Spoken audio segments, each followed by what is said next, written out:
Hi, welcome to Rethinking My Thinking. I'm Angela Mackey, and I'm so glad that you joined me today. If you haven't had a chance to read my blog post from yesterday about doubts, I would encourage you to go read that before you listen to this, but you can listen to it without knowing about it. But I did write about doubts, and I wrote about how sometimes it's hard when God calls you to something big and you're not seeing it happen the way you think it should happen, that maybe you didn't hear him calling you right, or maybe you're just confused or whatever.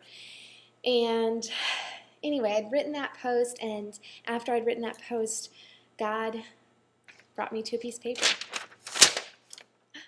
And it was written, I found this piece of paper, and it was written in October 9th of 1997. Yes, that makes me old. No, it doesn't. I'm still young. But that was the year I was going to be graduating from college. Well, I'd be graduating from college in 98, May of 98. And this paper is entitled Future Dreams, or Future Plans, Dreams, etc. because, well, I don't label things well. Anyway, so I have several thoughts about where's God taking me? Is he going to take me to this place? Is he going to take me to that place? And what does this mean? And what does that mean? And all this other things. And not even really meaning, but just places where he might be taking me. I looked at Oregon, which for those of you who know me, I never went to Oregon. Well, I went to Oregon for a summer before and enjoyed Oregon, but that's not where God ended up calling me. My second choice on there is Dallas, which is where he did call me. But then after underneath Oregon and Dallas, I have this label extras. And these are things that I would like to, hopes and dreams. And I'm amazed and humbled at what's on this list because I forgot that I'd written it. And under extras, it says, the first thing under extras says, write poetry and get published. I forgot I'd written that. Didn't even realize. The second one, write a book. And the third one, do public speaking on living for God. Oh my goodness. I had forgotten that this was part of my dream from way back when. And God has called me now to do it, and he's using me to do it. And the ways and the steps to get there are so different than I imagined, but they're exactly where God had me. And then today, after finding that sheet and thinking about doubts and that kind of thing, I was reading to my little boy before his nap time, and I was reading him this book, The Three Trees. And I don't know if you've heard this folk tale before, but it's about these three trees and their dreams. And it talks about how one of the trees wanted to be a treasure chest, and the other tree wanted to be a strong sailing ship, and the third tree never wanted to be cut down, just wanted to stand as tall and be the tallest tree ever, and so that when they saw the tree, they would think of God. They would raise their eyes and they would think of God. And their dreams didn't quite go the way they planned. The first one got fashioned into a feed box, the second one into a fishing boat, and the third one just got cut into planks. And I'm going to start reading the story from there. It says, many, many days and nights passed. The three trees nearly forgot their dreams. Sound familiar?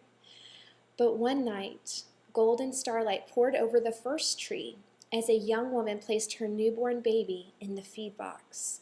And suddenly the first tree knew he was holding the greatest treasure in the world. And every time I read this book, I tear up. My kids always wonder why. And I tell them it's because I'm amazed at what God does.